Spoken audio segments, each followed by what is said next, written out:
The buzzer had barely stopped sounding when Dennis Park turned to his wife Jennifer, in front of 200 studio audience members and multiple live cameras on a Friday afternoon in February of 2023, and said, "Shut up." I had it. I was going to say that. Jennifer Park went very still. The kind of still that is not calm.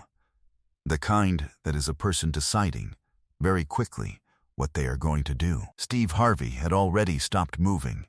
His cards were in one hand, and he was looking at Dennis Park with an expression that had completely replaced his host expression with something else entirely. The audience did not laugh. Nobody laughed. And what happened in the next 4 minutes on that stage would be the most replayed moment in Family Feud history for the calendar year that followed. The Park family from Portland, Oregon, had arrived at the Family Feud studio in Atlanta looking like the kind of family that wins. Dennis was 44, a project manager at a construction firm, physically large and used to taking up space in a room. Jennifer was 41. An emergency room nurse with 14 years of overnight shifts and the particular brand of unbreakable competence that comes from working those shifts for 14 consecutive years. They had 2 teenage sons, Ryan, 16, and Cal, 14, and Dennis's mother, Eleanor, who was 71 and had been the one to talk the family into applying in the first place. Eleanor had seen the casting call pinned on a bulletin board at her community center and had filled out the form herself before telling her son, presenting it to him as a fait accompli.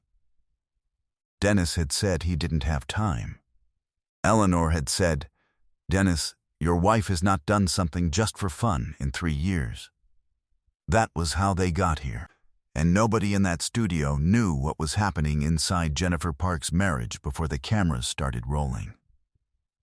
Jennifer Park had been carrying something for approximately 2 years. Not a secret exactly, more a slow accumulation of small moments, each one dismissible on its own, that had built into something she could not continue to dismiss. Dennis talked over her at family dinners. He finished her sentences, not affectionately but correctively, in the tone that suggests the ending you chose was the wrong one. He said things like "what she means is," and let me rephrase that when Jennifer was speaking to other adults who were fully capable of understanding what she had already said. At work, Jennifer was the person the residents called first when they needed someone to think fast and clearly.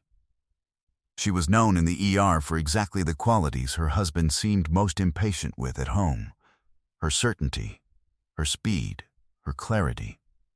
She had mentioned it to a friend once, carefully, as if she were describing someone else's situation. The friend had said, "That sounds exhausting." Jennifer had said, "I'm sure he doesn't mean anything by it." She said that a lot. But nobody in that studio knew that the survey question Steve Harvey was about to ask was the question that would end the saying of that sentence forever.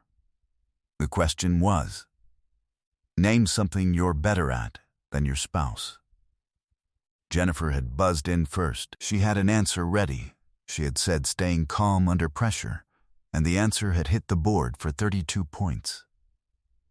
She was still talking, elaborating the way you do when you're in the zone of a game and the energy is high and the words are coming naturally, when Dennis said what he said. He said it like you correct someone who has interrupted a story you were already telling. He said, "Shut up." I had it. I was going to say that. The room held its breath, not the game show pause. A different kind of silence entirely. Jennifer looked at him. Ryan, who was 16, looked at his father. Cal, who was 14, looked at his shoes. Eleanor, who was 71, put down the small flag she had been waving every time the family scored. Steve Harvey set his cards on the podium with both hands. He did not say anything for several seconds. He looked at Dennis. He looked at Jennifer. He looked at the 2 boys. He looked at Eleanor. And then he stepped out from behind the podium, and he walked to the center of the stage and he said, "We're going to stop the game for a minute." He did not frame it as a question. He did not apologize for interrupting the flow. He said it as the only reasonable response to the thing that had just happened in this room. He walked to Jennifer. He stood next to her and he said, quietly enough that the main microphone was at the edge of its pickup range, "You okay?" She looked up at him. She said, "I'm fine." He said, "I know." He said it the way you say it when you know someone is not fine, but you are not going to force them to say so in front of their children and their mother-in-law. He said, "You don't have to be fine right now. This is a stage. Whatever you feel is allowed here." Jennifer nodded. She pressed her lips together. Her eyes were working hard. Steve Harvey turned to Dennis. He walked over to Dennis's side of the podium. He stood close to him. Not threatening, but close in the way that removes the option of not paying attention. He said, "I'm going to talk to you like a man. Is that okay?" Dennis opened his mouth. Steve said, "That's a real question. Can I talk to you like a man?" Dennis said, "Yeah." Steve said, "Good." He paused. "What you just said to your wife, the way you said it, that is not something I'm going to let pass. Not on this stage. Not in front of these people. And certainly not in front of your sons." He looked at Ryan and Cal. He looked back at Dennis. "Because those boys are watching right now. Every single moment. They are watching what a husband looks like. And I need to ask you directly, is that what you want them to see?" Dennis said nothing. His jaw moved.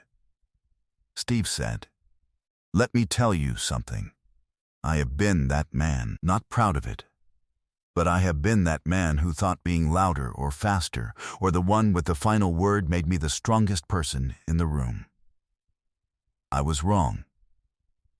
And it took me losing things that mattered, relationships, trust, people who deserved better, to understand that the strongest person in any room is usually the quietest one. And the quietest person in this room right now has been an emergency room nurse for 14 years. He gestured at Jennifer. That woman has held people's lives in her hands at 3 a.m. She doesn't need you to rephrase her answers. The studio fell completely silent. Eleanor Park, who was 71 years old, had not moved from her spot at the far end of the podium. She had put her little flag down very carefully when Dennis had spoken. Now she said, in a voice that was not loud but that cut through everything, "Dennis, listen to this man." Dennis looked at his mother. Something shifted in his face. But Steve wasn't done. He turned to Jennifer and he said, "I want to ask you something.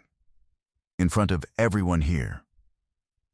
Jennifer straightened slightly. Steve said, "What are you actually good at?" Not the answer that was on the board. "What are you actually the best at?" Jennifer looked at him for a moment. Then she said, "Knowing what needs to be done and doing it without being asked." The board operator didn't have a survey answer for that. It didn't matter. The audience erupted louder than they had erupted for any game answer that afternoon. Steve Harvey said to his producers, clearly and without preamble, "Both families win today. Full package. No discussion." A producer started to speak into the headset. Steve said, "No discussion." He pulled out his phone during a live taping and called his foundation director and said, "I need a couples counseling resource and a leadership coaching program for a man and woman in Portland, Oregon. Covered by the foundation. Starting this week." He gave the contact information. He looked at Dennis while he gave it. He said to Dennis afterward, "That's not a punishment. That's an investment. Take it."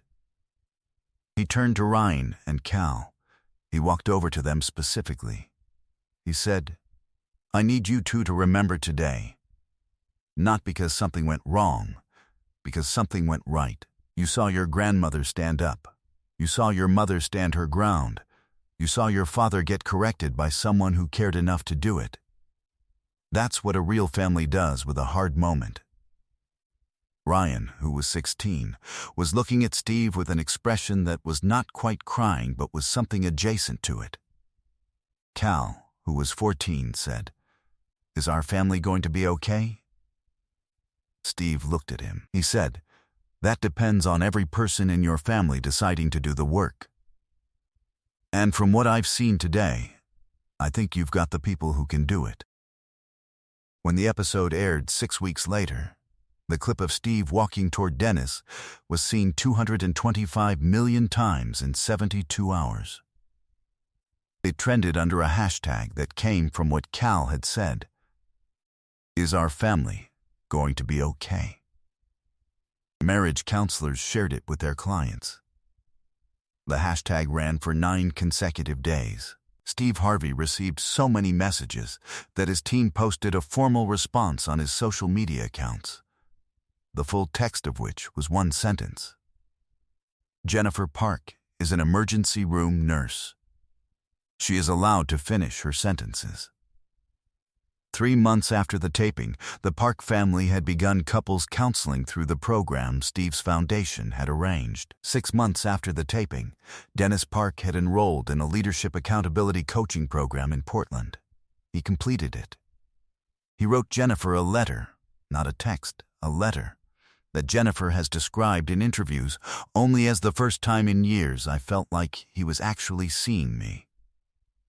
A year after the taping, the Parks renewed their vows in a small ceremony in their Portland backyard. Eleanor stood in the front row. She was still holding her little flag from Family Feud. Today, Jennifer Park speaks occasionally at nursing conferences about the difference between professional confidence and personal visibility, the gap between who we are at work and who we allow ourselves to be at home. She does not frame her story as a victim's story.